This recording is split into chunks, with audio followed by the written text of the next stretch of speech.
ಎಲ್ಲರಿಗೂ ಆತ್ಮೀಯ ಸ್ವಾಗತ. ಇಂದಿನ ಈ ವಿಡಿಯೋದಲ್ಲಿ ಕರ್ನಾಟಕ ರಾಜ್ಯದ ವಿಜಯಪುರ ಜಿಲ್ಲೆಯ ಮುದ್ದೇಬಿಹಾಳ ತಾಲೂಕಿನ ಬೂದಿಹಾಳ ಗ್ರಾಮದ ವಿಶೇಷತೆಯನ್ನು, ಅಲ್ಲಿರುವ ಐತಿಹಾಸಿಕ ಕುರುಹುಗಳನ್ನು ತಿಳಿದುಕೊಳ್ಳೋಣ. ದಯವಿಟ್ಟು ಎಲ್ಲರೂ ಸಂಪೂರ್ಣವಾಗಿ ವಿಡಿಯೋವನ್ನು ನೋಡಿ ಶೇರ್ ಕಾಮೆಂಟ್ಸ್ ಮಾಡಬೇಕೆಂದು ಹೇಳುತ್ತಾ ಈಗ ನೇರವಾಗಿ ವಿಷಯಕ್ಕೆ ಬರೋಣ. ಕ್ರಿಸ್ತಶಕ 1565 ಜನವರಿ 23ರಂದು ಮಂಗಳವಾರದ ದಿವಸ ವಿಜಯನಗರ ಸಾಮ್ರಾಜ್ಯದ ಅರಸ ಅಳಿಯ ರಾಮರಾಯನಿಗೂ ಮತ್ತು ಬಹುಮನಿ ಸುಲ್ತಾನರ ಮಧ್ಯೆ ಅಂದರೆ ಶಾಹಿ ಸುಲ್ತಾನರ ಮಧ್ಯೆ ತಾಳಿಕೋಟೆ ಯುದ್ಧ ಅಥವಾ ರಕ್ಕಸಗಿ ತಂಗಡಗಿ ಯುದ್ಧ ನಡೆಯಿತು. ಆ ಯುದ್ಧದ ಪರಿಣಾಮ ಸುಮಾರು ಜನರು ಅಂಗವಿಕಲರಾದರು, ಗಾಯಾಳುಗಳಾದರು, ವಿಧವೆಯರು ಆದರು. ಅನೇಕ ಕುದುರೆಗಳು ಮತ್ತು ಲಕ್ಷಾಂತರ ಜನರು ಮಡಿದರು. ಅಂದರೆ ಈ ಯುದ್ಧದ ಪರಿಣಾಮವಾಗಿ ಭಾಳಷ್ಟು ಜನರು ಸಾವನ್ನಪ್ಪಿದರು. ಹೀಗೆ ಅಂದು ಯುದ್ಧದಲ್ಲಿ ತೀರಿಕೊಂಡಂತಹ ಕುದುರೆ ಮತ್ತು ಯೋಧರ ಶವಗಳನ್ನು ಈ ಬೂದಿಹಾಳ ಗ್ರಾಮದವರೇ ಅಗ್ನಿಕ್ರಿಯೆ ಮಾಡಿದರೆಂದು ಹೇಳಲಾಗುತ್ತದೆ.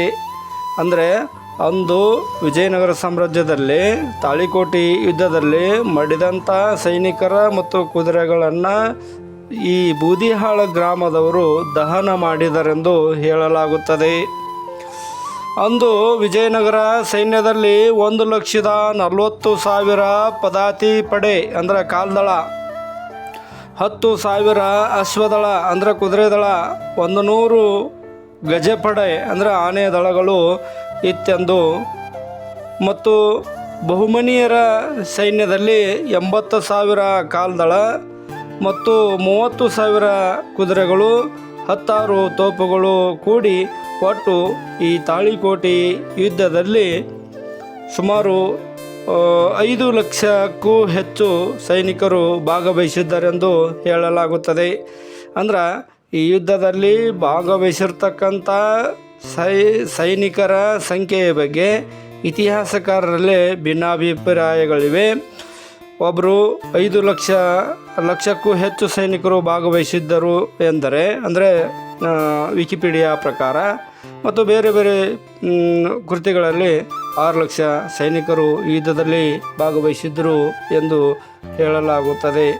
ಒಟ್ಟಿನಲ್ಲಿ ಈ ಯುದ್ಧದಲ್ಲಿ ಭಾಳಷ್ಟು ಜನರು ಭಾಗವಹಿಸಿದರು. ಸುಮಾರು 1 ಲಕ್ಷಕ್ಕಿಂತಲೂ ಹೆಚ್ಚು ಜನರು ಈ ಯುದ್ಧದಲ್ಲಿ ತೀರಿಕೊಂಡರು ಅನ್ನುವಂಥದ್ದು.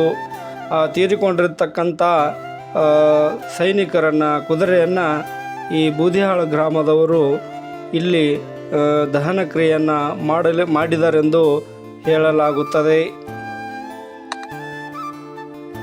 ಆಗ ಈ ಪ್ರದೇಶದಲ್ಲಿ ರಾಶಿಯಾಗಿ ಬೂದಿ ಹರಡಿದ್ದರಿಂದ ಈ ಗ್ರಾಮಕ್ಕೆ ಬೂದಿಹಾಳ ಎಂದು ಹೆಸರು ಬಂದಿತೆಂದು ಹೇಳಲಾಗುತ್ತದೆ. ಈ ಸುಟ್ಟ ಬೂದಿಯ ಕಲ್ಲುಗಳನ್ನು ನೀವು ಈ ವಿಡಿಯೋದಲ್ಲಿ ನೋಡುತ್ತಿದ್ದೀರಿ. ಇದು ವಿಜಯನಗರ ಸಾಮ್ರಾಜ್ಯದ ಅಂದರೆ ತಾಳಿಕೋಟೆ ಯುದ್ಧ, ರಕ್ಕಸಗಿ ತಂಗಡಗಿ ಯುದ್ಧದಲ್ಲಿ ಮಡಿದ ಸುಟ್ಟ ಬೂದಿಯಾಗಿದೆ. ಅದು ಈಗಲೂ ಗಂಟಾಗಿ ಅಂಟು ಕಲ್ಲಿನಂತಹ ಕಾಣಿಸುತ್ತದೆ. ಅದು ನೋಡಲಿಕ್ಕೆ ನೀವು ವಿಡಿಯೋದಲ್ಲಿ ಈಗ ನೋಡ್ತಾ ಇದ್ದೀರಿ. ಅದು ಹೇಗಪ್ಪ ಅಂತಂದ್ರೆ ವೇಟ್ಲೆಸ್ ಕಲ್ಲು, ಅಂದರೆ ಅದು ಕಲ್ಲು ಭಾರ ಇರುವುದಿಲ್ಲ, ವೇಟು ಇರುವುದಿಲ್ಲ. ಅದು ಈಗಲೂ ಕೂಡ ಬೂದಿಹಾಳ ಗ್ರಾಮದಲ್ಲಿ ಕಂಡುಬರುತ್ತದೆ. ಈ ಬೂದಿಹಾಳ ಗ್ರಾಮವು ಮುದ್ದೇಬಿಹಾಳದಿಂದ ನಾಲತ್ವಾಡ ಹೋಗುವ ರಸ್ತೆಯಲ್ಲಿ ಕಂಡುಬರುತ್ತದೆ.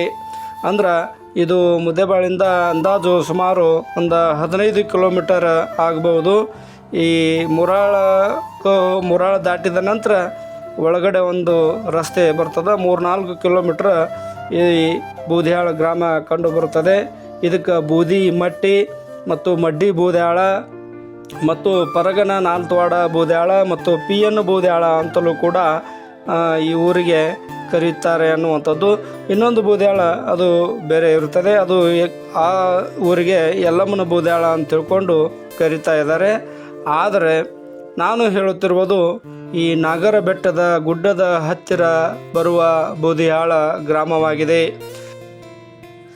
ಈ ವಿಡಿಯೋದಲ್ಲಿ ರಸ್ತೆ ಕಾಣುತ್ತದೆ. ಅದು ರಕ್ಕಸಗಿ ತಂಗಡಗಿ ಯುದ್ಧದ ವೇಳೆಯಲ್ಲಿ ಶಾಹಿ ಸುಲ್ತಾನರ ಸೈನ್ಯ ತಾಳಿಕೋಟೆಯಿಂದ ಮೂಕಿಹಾಳ ಮಾರ್ಗವಾಗಿ ರಸ್ತೆಯ ಒಳದಾರಿಯ ಮೂಲಕ ಹಾದು ಹೋದರೆಂದು, ಅಂದ್ರೆ ಶಾಹಿ ಸುಲ್ತಾನರ ಸೈನ್ಯ ಇಲ್ಲಿ ಹಾದು ಹೋಯಿತೆಂದು ಗ್ರಾಮಸ್ಥರು ಹೇಳುವ ಮಾತಾಗಿದೆ. ನೀವು ಈ ವಿಡಿಯೋದಲ್ಲಿ ನೋಡುತ್ತಿರುವ ಹಾಗೆ ಮೊದಲು ಬೂದಿಹಾಳ ಗ್ರಾಮ ಇಲ್ಲಿಯೇ ಇತ್ತಂತೆ. ರಕ್ಕಸಗಿ ತಂಗಡಗಿ ಯುದ್ಧದಲ್ಲಿ ತೀರಿಕೊಂಡ ಮೃತದೇಹಗಳ ವಾಸನೆ ತಡೆಯಲಾರದೆ ಈ ಊರನ್ನು 1 ಕಿಲೋಮೀಟರ್ ದೂರದಲ್ಲಿ ಸ್ಥಳಾಂತರಗೊಂಡಿತೆಂದು ಗ್ರಾಮಸ್ಥರು ಹೇಳುತ್ತಾರೆ.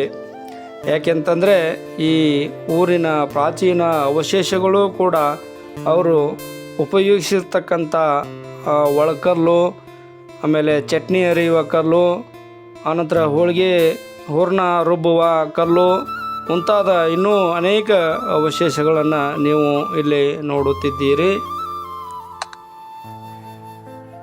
ಇಲ್ಲಿ ಆಗಿನ ಕಾಲದಲ್ಲಿ ಬೂದಿಯ ರಾಶಿ ಎಷ್ಟು ಇದ್ದಿತೆಂದರೆ ಸುಮಾರು 3 ಎಕರೆ ವಿಸ್ತೀರ್ಣದಲ್ಲಿ, ಅಂದರೆ 3 ಎಕರೆ ವಿಸ್ತೀರ್ಣದಲ್ಲಿ 2 ಆಳ ಎತ್ತರದಷ್ಟು ಇದ್ದಿತೆಂದು ಹೇಳಲಾಗುತ್ತದೆ. ಇತ್ತೀಚೆಗೆ ಅದನ್ನು ಬೆಳೆಯ ಫಲವತ್ತತೆಯನ್ನು ಹೆಚ್ಚಿಸಿಕೊಳ್ಳಲು ಈ ಬೂದಿ ರಾಶಿಯನ್ನು ರೈತರು ತಮ್ಮ ಹೊಲಗದ್ದೆಗಳಿಗೆ ಹಾಕಿಕೊಂಡಿರುವುದರಿಂದ, ಅಂದರೆ ಇದು ಸುಮಾರು ದಿವಸಗಳಾಯಿತು, ಸುಮಾರು ಒಂದು 461 ವರ್ಷ ಆಯಿತು ಇದು ಈ ಘಟನೆ ಆಗಿ. ಹೀಗಾಗಿ ಕಾಲಗರ್ಭದಲ್ಲಿ ಅದು ನಶಿಸಿ ಹೋಗಲೆತ್ನಿಸಿದೆ ಎಂದು ಹೇಳಲಾಗುತ್ತದೆ. ಒಟ್ಟಿನಲ್ಲಿ ಅದೇನೇ ಇದ್ದರೂ ಕೂಡ ತೀರಿಕೊಂಡ ಸೈನಿಕರ ಕುದುರೆಗಳ ದಹನ ಮಾಡಿದ ಸ್ಥಳ ಈ ಬೂದಿಹಾಳ ಗ್ರಾಮವೆಂದೇ ಹೇಳಬಹುದಾಗಿದೆ. ಅಲ್ಲದೆ ಪ್ರೊಫೆಸರ್ ಲಕ್ಷ್ಮಣ್ ತೆಲಗಾವಿಯವರು ಪುಸ್ತಕ ರೂಪದಲ್ಲಿ ಪ್ರಕಟಿಸಿದ ಪುಸ್ತಕದಲ್ಲಿ ಪುಟ 111ರಲ್ಲಿ ಇದು ಕಂಡುಬರುತ್ತದೆ. ಈ ಬೂದಿಯ ರಾಶಿಯ ಕಲ್ಲುಗಳನ್ನು ದೇವಾಲಯ ಮಠಮಾನ್ಯಗಳನ್ನು ಕಟ್ಟಿಸಲು ಬಳಸಿಕೊಂಡಿರುತ್ತಾರೆಂದು ಹೇಳಲಾಗುತ್ತದೆ. ಅಂದರೆ ದೇವಾಲಯದ ಗೋಪುರಗಳನ್ನು ನಿರ್ಮಿಸಲು ಮತ್ತು ಮನೆಯ ಗೋಡೆಗಳ ಬರಿ ತುಂಬಲು ಮತ್ತಿತರ ಕಾರ್ಯಕ್ಕೆ ಈ ಬೂದಿಯ ರಾಶಿಯ ಕಲ್ಲುಗಳನ್ನು ಹೆಚ್ಚಾಗಿ ಬಳಸಿಕೊಂಡಿರುತ್ತಾರೆ. ಹೀಗಾಗಿ ಇದು ಬಹಳಷ್ಟು ಕಡಿಮೆಯಾಗಿದೆ ಎಂದು ಊರಿನ ಗ್ರಾಮಸ್ಥರು ಹೇಳುವ ಮಾತಾಗಿದೆ. ಹಾಗೆಯೇ ಈ ಒಂದು ವಿಷಯವನ್ನು ಕುರಿತು ಇಲ್ಲಿನ ಗ್ರಾಮಸ್ಥರು ಏನು ಹೇಳುತ್ತಾರೆ ಕೇಳೋಣ ಬನ್ನಿ. ಸರ್, ನಿಮ್ಮ ಹೆಸರು ಹೇಳ್ರಿ. ನನ್ನ ಹೆಸರು ಕಾಂತು ಮಣ್ಣೂರು ಅಂತೇಳಿ, ಬೂದಿಹಾಳ ಗ್ರಾಮ. ಹಾಂ ಸರ್, ಏನು ಸರ್ ಇಲ್ಲಿ ವಿಜಯನಗರ ಸಾಮ್ರಾಜ್ಯದ್ದು ಏನು ಇಲ್ಲಿ ಅವಶೇಷಗಳೇನು ಸಿಕ್ಕಾವ್ರಿ ಸರ್? ಇಲ್ಲಿ ಏನೇನು ಅದಾವ ಅಂತೀರಿ ನಿಮ್ಮ ವಿಚಾರದಾಗ? ಎಲ್ಲ ಸುಟ್ಟಂತ ಇವು ಅದಾವೆಲ್ಲ. ಹಾಂ ಸರ್, ಇವು ಎಲ್ಲ ಸುಟ್ಟು ಇವೆಲ್ಲ ಇವು ಕಲ್ಲುಗಳು ಏನೈತೆ ಕಲ್ಲು. ಹಾಂ ರೀ, ಇದೆಲ್ಲ ಸುಟ್ಟ ಇದೆಲ್ಲ ಮನೆಗಳು ಒಂಥರ ವೇಟ್ಲೆಸ್ ಸುಟ್ಟೆಲ್ಲ ಕರಕ್ ಇದಾಗಿದ್ದು. ಹಾಂ ಹಾಂ, ಇದು ತಾಳಿಕೋಟೆ ಮತ್ತು ತಂಗಡಿಗೆ ಹಾಂ ರೀ, ಯುದ್ಧ ನಡೆದಂಥ ಮಧ್ಯದಲ್ಲಿ ಬರ್ತಕ್ಕಂಥ ಜಾಗ ಇದು. ಹಾಂ ರೀ, ಇದು ಬೂದಿಹಾಳ ಅಂತ ಊರು. ಹಾಂ ರೀ, ಈ ಊರು ಅವಾಗ ಯಾವುದೋ ಒಂದು ಯುದ್ಧದಲ್ಲಿ ಹಾಂ ಇದೊಂದು ಸುಟ್ಟು ಹಾಂ ಬೂದಿಯಾಗಿ ಈ ಥರ ಇದಾಗ್ಯದ. ಹಾಂ. ಈಗೇನದ ಊರ ಕಡೆ 1 ಕಿಲೋಮೀಟ್ರ್ ಮುಂದ್ಗಡೆ ಊರು ಇದಾಗಿದೆ. ಅಂದ್ರೆ ಮೊದಲು ಊರು ಇಲ್ಲಿ ಮೂಲ ಇಲ್ಲಿ ಊರು ಇತ್ತು, ಈಗ ಬೇರೆ ಕಡೆ ಆಗ್ಯದ. ಬೇರೆ ಕಡೆ ಹೋಗೈತಿ. ಊರು ಸುಟ್ಟು ಹಾಂ ಹಾಂ, ಈ ಥರ ಇದಾಗೈತಿ. ಸರಿ ಸರ್, ಇದೇನು ಮೊದಲು ಇದು ದಾರಿ ಇತ್ತಂದ್ರೆ ತಾಳಿಕೋಟೆಯಿಂದ ಮತ್ತು ತಾಳಿಕೋಟೆ ದಾರಿ ಇದು.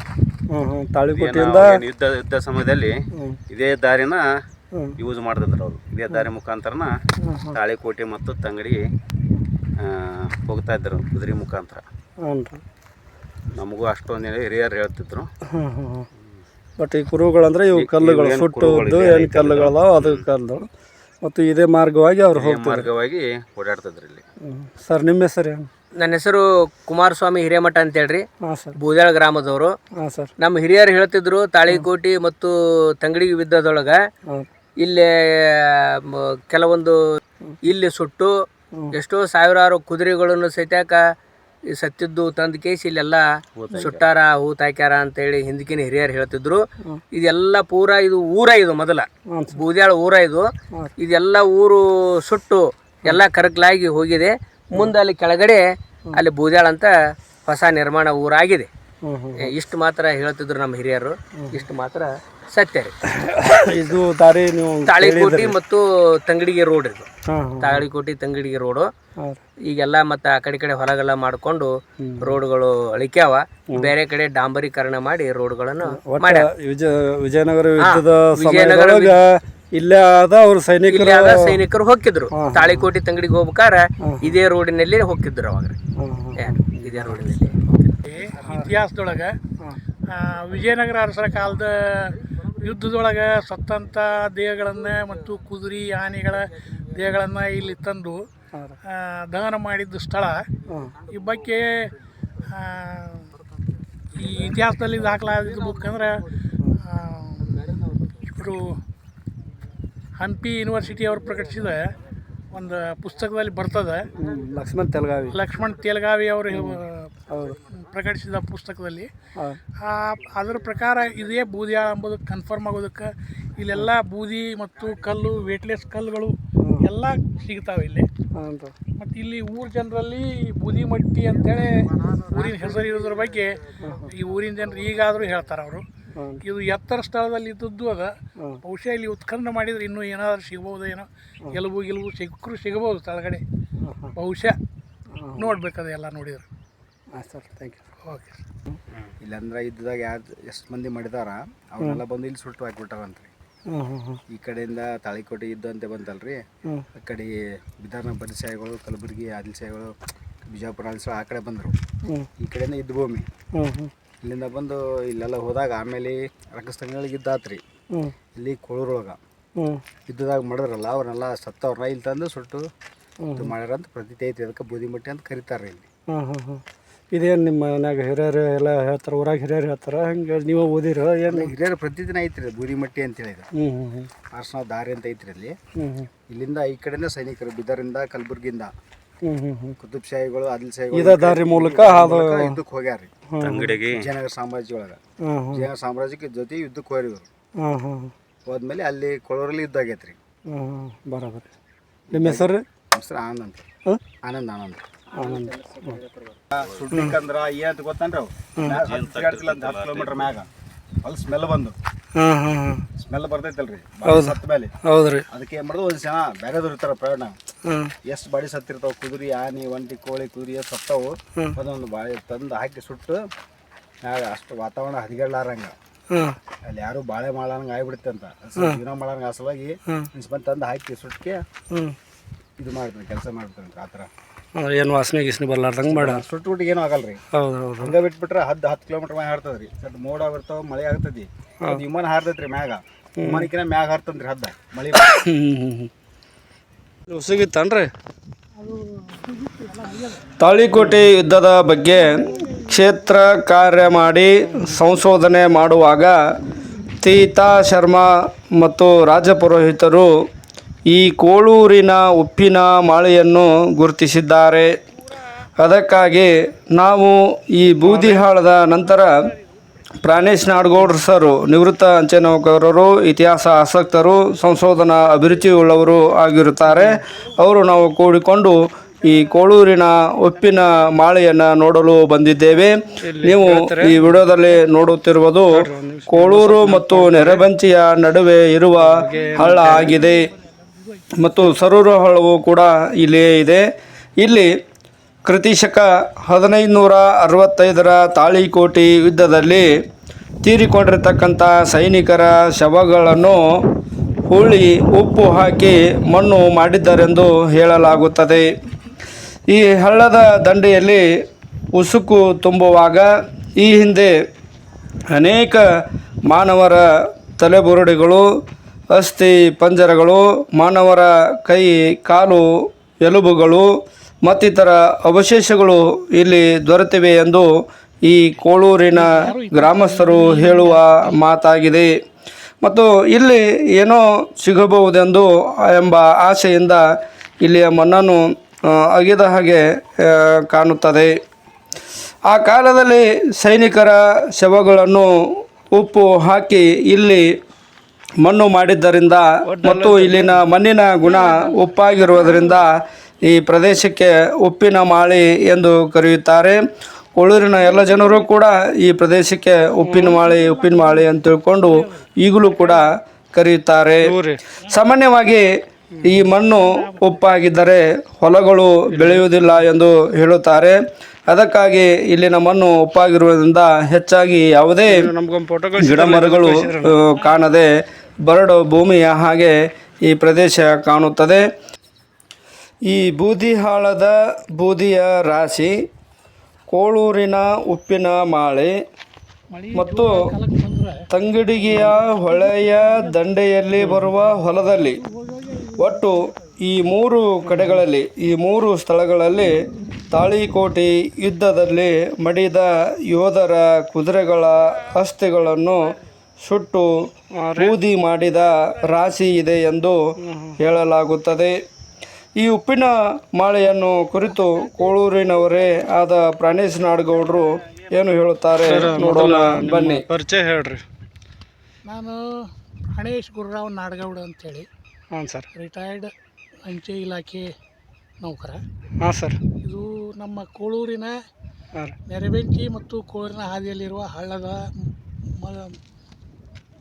ಮಗ್ಗಲಲ್ಲಿರುವ ಉಪ್ಪಿನ ಮಾಳಿ ಎನ್ನುವ ಈ ಪ್ರದೇಶ ವಿಜಯನಗರ ಅರಸರ ಕಾಲದ ಯುದ್ಧದಲ್ಲಿ ಸತ್ತಂಥ ಜನರ ಶವಗಳನ್ನು ಇಲ್ಲಿ ಒಂದು ಕಡೆ ಒಟ್ಟಿ ಮೇಲೆ ಉಪ್ಪು ಮತ್ತು ಮಣ್ಣು ಹಾಕಿ ಮುಚ್ಚಿದ್ದು ಇದೆ.